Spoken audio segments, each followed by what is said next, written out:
Hello friends, നമുക്ക് ട്രിവാൻഡ്രം സ്റ്റൈലിൽ ഒരു ചക്ക എരിശോരി വെക്കണേ. അപ്പോൾ നമുക്കിത് കട്ട് ചെയ്യാം. അത് നമ്മളിവിടെ തന്നെ പിടിച്ച ചക്ക തന്നെ ഉണ്ടോ, അടിപൊളി. അയവ നന്നായിട്ട് വിളഞ്ഞിട്ടുണ്ട്. അതിൻ്റെ മേളിൽ കണ്ട കാക്ക കൊത്തിയതല്ല, അത് ഞാൻ തന്നെ ചൂഴ്ന്ന് വയ്ക്കുന്നതാണ്. ചക്കയാകുമ്പോൾ ചൂഴ്ന്ന് നോക്കാമല്ലോ. എന്നിട്ട് നമ്മളിതിങ്ങനെ ഇളക്കി മാറ്റുക. ആ ഒരു മടലിൽ നിന്ന് ഇളക്കി മാറ്റി. അത് പെരടത്തിലല്ല, അത് ഈ മുറത്തിലാണ് ഇട്ടത്. എന്നിട്ടിങ്ങനെ കചകചാന്നരിയ. നമ്മളിപ്പോൾ ചക്ക എരിശോരിയല്ലേ വെക്കുന്നത്, അപ്പം റൗണ്ടിന് അരിയുന്നതായിരിക്കും നല്ലത്. അവിയലൊക്കെ വെക്കാനല്ലേ നമ്മൾ നീളത്തിന് അരിയുന്നത്. എന്നിട്ട് അത് കഴുകി നമുക്ക് കുക്കറിലോട്ട് വെക്കാം. ഉണ്ടോ,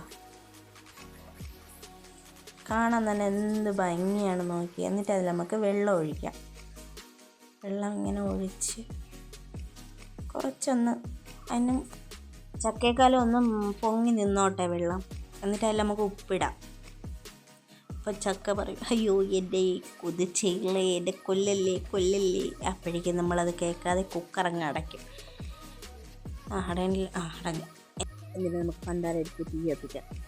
അയ്യോ അറ്റുകലമ്മേ, ക്ഷമിക്കണേ.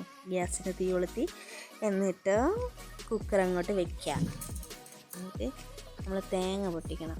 നമ്മളിവിടെ തേങ്ങ വെള്ളം അങ്ങനെ മിസ് ചെയ്യാറില്ല ഗായ്സ്. ഇവിടെ ഒരാളുണ്ട് തേങ്ങ വെള്ളം കുടിക്കുന്ന എൻ്റെ ഉണ്ണിക്കുട്ടനാണ്, ഞാനത് കൊടുക്കുന്നത്. അടുത്തത് നമ്മൾ തേങ്ങ തിരുവണം, കുനുകുനാന്ന് തിരുവണം. അപ്പം അത് വേറെ അങ്ങനെയാണ് സാധാരണ നമ്മൾ തിരുവുമല്ലോ, അങ്ങനെയാണ്. അതിന് പ്രത്യേകിച്ച് എക്സ്പ്ലനേഷനൊന്നുമില്ല. എന്നിട്ട് നമുക്കൊരു മിക്സിയുടെ ജാറിലേക്ക് ഈ തേങ്ങ ഇട്ട് കൊടുക്കാം. അല്ല അയവ, അതിൽ കുറച്ച് മഞ്ഞൾപ്പൊടി ഇടണം.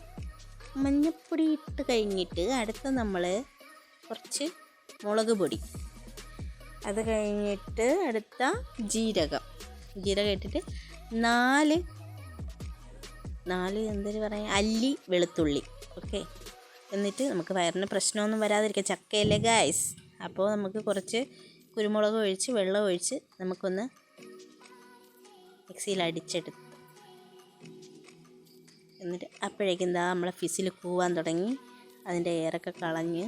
എന്നിട്ട് അത് നല്ല ചക്ക നന്നായിട്ട് ഉടച്ചു കൊടുക്കുന്നുണ്ട്. എന്നിട്ട് ഈ അരപ്പ് അതിലോട്ട് ഒഴിച്ച് നന്നായിട്ട് ഇളക്കണം.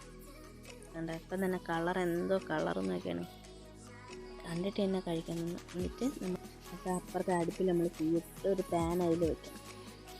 പാനിൽ വെള്ളമൊക്കെ ഒന്ന് മാറിയ ശേഷം കുറച്ച് എണ്ണ ഒഴിച്ച് അതിലേക്ക് ഒന്ന് ചുറ്റിച്ച് കൊടുക്കണം. അപ്പോഴെല്ലാം ആവുമല്ലോ. എന്നിട്ട് അതിൽ കടുക് ഇട്ട് കൊടുക്കണം. ഒന്ന് മാറി നിന്നാൽ കൊള്ളാം, അല്ലെന്നുണ്ടെങ്കിൽ മുഖത്ത് പൊട്ടിത്തെറിക്കും. അതിനു ശേഷം ഒരു ചെറിയ സവാള ഒന്ന് താളിക്കാൻ വേണ്ടിയിട്ട് അരിഞ്ഞെടുത്ത് അത് നമ്മളിങ്ങനെ അതിലിട്ട് വഴറ്റണം. വഴറ്റിയ ശേഷം കുറച്ച് മുളക്, അതായത് വറ്റൽ മുളക് എടുത്ത് അതിലും ഇതിങ്ങനെ കടുക് വറ. എന്നിട്ട് കുറച്ച് നമ്മൾ തേങ്ങ അതിലിട്ട് നമ്മളൊന്ന് മൂപ്പിക്കണം. എങ്കിലല്ലേ ഗായ്സ് നമുക്ക് ഈ ചക്ക എരിശൂരി സൂപ്പറായിട്ട് വരുള്ളൂ. നിങ്ങളിങ്ങനെ ഒന്ന് ട്രൈ ചെയ്ത് നോക്കണം, അടിപൊളിയാണ്. പിന്നെ നിങ്ങൾ സ്ഥിരം ചക്ക കിട്ടുമ്പോൾ ആദ്യം എരിശോരി വെക്കാനേ നോക്കൂ. എന്നിട്ട് നമുക്കതിൽ കരിവേപ്പില ഇട്ട് കൊടുക്കാം. കണ്ട, കരിവേപ്പിലയൊക്കെ ഇട്ട് കൊടുത്ത് ഇങ്ങനെ നമ്മൾ പുകച്ചെടുക്കണം ഗായ്സ്, എങ്കിലേ ആ ടേസ്റ്റ് വരത്തുള്ളൂ. കണ്ട, എന്നിട്ട് ആ എണ്ണയോട് കൂടി നമ്മൾ അതിലോട്ട് ഒഴിക്കണം. വെന്ത ചക്കയിലേക്ക് ഒഴിക്കുക. എന്നിട്ട് ഇങ്ങനെ ഇളക്കണം. അയ്യ സൂപ്പറല്ലേ, കണ്ടിട്ട് തന്നെ കൊതിയാവുന്നു.